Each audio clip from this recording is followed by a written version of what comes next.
Crafting and gathering has got a little bit confusing, so in this WoW Dragonflight gathering guide, we're going to break down everything you need to know about the gathering professions, stats, quality, elements, equipment, specializations, and kind of where to spend your talent points and build out these different gathering professions. So we'll timestamp this so you can jump around to the different things that you're interested in, or you can watch the whole thing if you want to get a bit of an overview. So whether you do mining, herbalism, or skinning, hopefully you find some value in this Dragonflight gathering guide. So there's a lot of complexity now, and a lot of different things and abilities that have been added in and skills that have been added in, and it's not all quite clear. So I want to kind of go over everything, because if you can master this and you can understand it right and put your points in the right places, you get tons of extra resources, rare items, rare resources, refine things, and just make your experience a lot more enjoyable. So the first thing I want to talk about is the stats. So we now have specific gathering stats, and here's what they all do. Skill. This increases the quality of the items you gather. It comes from your base gathering skill, so the typical out of 100 like it used to be, and then it increases from any specialization points or from equipment, and the higher the skill, the better quality of the item you get. Finesse increases your chance of gathering multiple of that item, as it sounds. Higher finesse, higher chance of getting multiple items, so instead of getting one from a node, you get 3, things like that. Deftness increases your gathering speed, so how fast you mine the node. And perception increases your chance of gathering rare ingredients and reagents from those nodes. So stat priority, I think, is really important, because most people might just go with whatever's available. You go to the auction house, buy a piece of equipment, and just put it on because it's a high item level. But some stats are worth a lot more than others, and in my opinion, your stat priority is as follows. So skill is your primary stat. That's like baseline, the most important thing. And then your secondaries, perception is your best secondary. Take this over everything else wherever you can, as it gives you a better chance of the rare, valuable, expensive items. Next is finesse for getting multiple items per node. And then at the bottom is deftness. It's more of a quality of life. You'll spend much longer flying around for nodes than actually mining them. Or if you're a skinner, you'll spend more time fighting the monsters than actually skinning them. So focus on getting the most out of the nodes you find. I would go perception, finesse, and then finally deftness. Okay, so let's talk about gear and tools. Each gathering profession will come with profession tools and profession equipment. The better quality of the item, the better the stats that come on them. So focus on getting the best you can. Spending money on crafting gear early will save you time and money with the amount of extra things you'll be gathering. So don't skimp out unless you can really just not afford it, because if you're gathering with a high tier item, you'll get more resources and make that money back selling or crafting. So definitely worth going for the high item level stuff that you can get your hands on. If you can craft it, get a friend to craft it, or buy it off the auction house or work order. But yeah, higher item level, the better. The green items can be purchased naturally on the auction house or crafted, and the blue items, which have the best stat, they're actually bind on pickup. So you have to get a work order made for those so that it gets sent to you and it gets picked up, bind on pickup to you when you get the work order made. So yeah, it's up to you how far you want to go with that. Blue's fine, to be honest. Green's fine, to be honest. I wouldn't worry too much, but definitely go for ones that are at the top end of the green for the good stats. An extra tip here is you can enchant your main tool. So if you go to the auction house or get a friend who knows enchanting, and you can get a enchantment to increase the stats of your tool. So for example, if you're a miner, you could go to the auction house and get a plus 24 perception, pretty cheap, and just enchant your pickaxe and get more from each node. Really worth it. Not many people are doing this, but it's a huge boost. Okay, we talked about quality of the items, so let's quickly talk about those. Why does it matter? Every node or animal you gather from has a certain item level, has a certain level of quality that you get from them. The gathered items go up in 3 tiers, so like bronze, silver, gold, low, medium, high, that kind of thing. And the better the tier, the better item they can be made into. So for example, if you're trying to make like a tier 5 best in slot armor, you want to have the best gold high tier nodes, the best metals. And even if you're not into crafting, if you're just in it for the money, like a lot of people, selling the gold tier gathering items sell much higher than the lower in most cases. Okay, elements. Elements are so much more important than most people realize, maybe at the start of Dragonflight, so really don't sleep on elements. There are 4 main elements: earth, fire, air, and frost, but you'll also gather decay and order. So you want to be on the lookout for all the different nodes that have elemental stuff in them, giant fiery rocks, icy plants, that sort of thing. And there's some super cool interactions with this as well. As you progress down the trees, there are certain specializations. You can learn a spell called Elemental Overload, which lets you, well, overload an elemental resource. So there's a fiery rock, you can blow it up and it will summon a big fire elemental, and then you kill it and you get resources from it. The earth ones, you can open a portal, I think, and jump through the portal and find more nodes. So there's lots of really cool, fun things here, and elements are worth so much. This expansion does have like an elemental theme to it, as you've seen. So they've put a lot into these elements. So try and spend time gathering them and specialize into them if you can, because there's a lot of money to be made and they do go into a lot of the crafts. Okay, so we've talked about all the basics here, but the big elephant in the room, specializations. This is probably the most confusing thing. I think everybody on day one was Googling, what are specializations? Where do I put my points? So I want to go over them. Pretty broad, pretty basic, but hopefully a good overview that makes this so simple, you'll wonder why you were confused about it.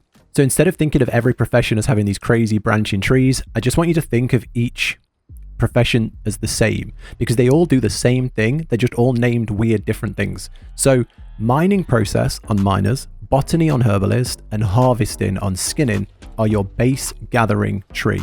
So when you click on that tab, they're your base core, like your traditional gatherer. Base points here give deftness, finesse, and other stats that you need.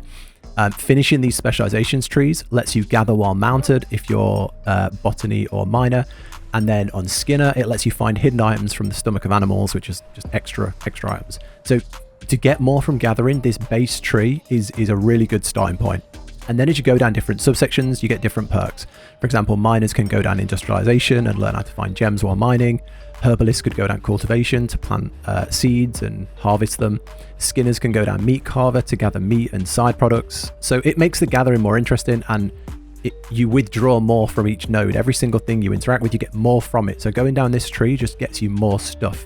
So we talked about the base gathering trees, and then next is the refining trees. So metallurgy, bountiful harvest, and tanning, they're your refining trees. And increasing these skills let you turn one ore or one herb into another. They basically improve the quality of what you've gathered.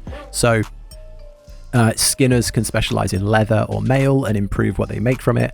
Miners and botanists can special in the different things. So think a different type of rock or a different type of plant, and you get better at that certain thing that you go into. So you can easily turn all the lower quality stuff into high quality and get some cool perks from doing it as well.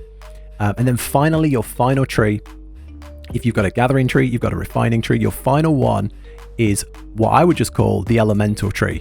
So it's called Mastering the Elements on Miner and Herbalist, and then it's called Bait Crafter on Skinner, but there is an elemental nature to it.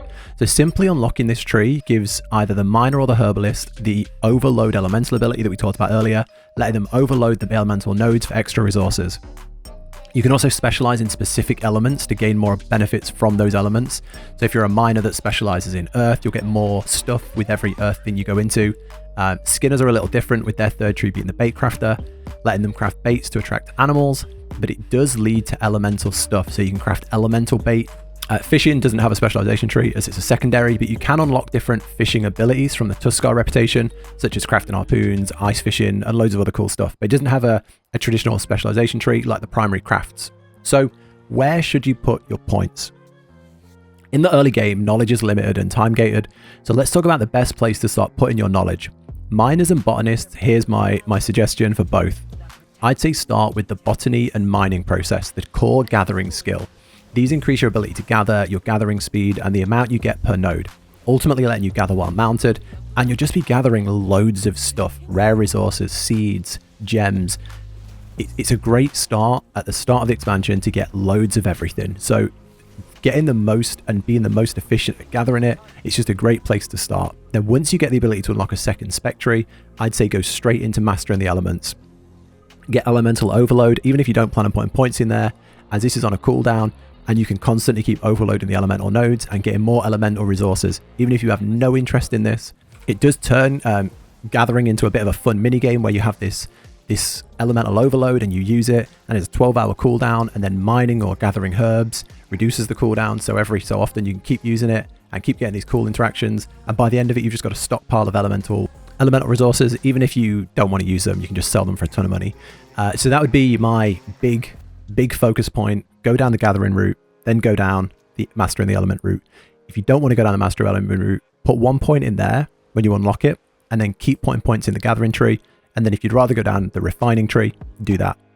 I would say there's no knowledge cap, so refining can just be done at a later date. And if you're sitting on a hoard of resources, you can then start putting into refining to bring them up. And if you spend your points in the right way, you shouldn't really be gathering like low quality ore anyway. But if you want to just be a big refiner and you want to buy low ore and low herb and then refine them into better, go for it. That's a pretty cool way to go, and there's probably money to be made there. But for your traditional gatherer, I would say gather tree, element tree.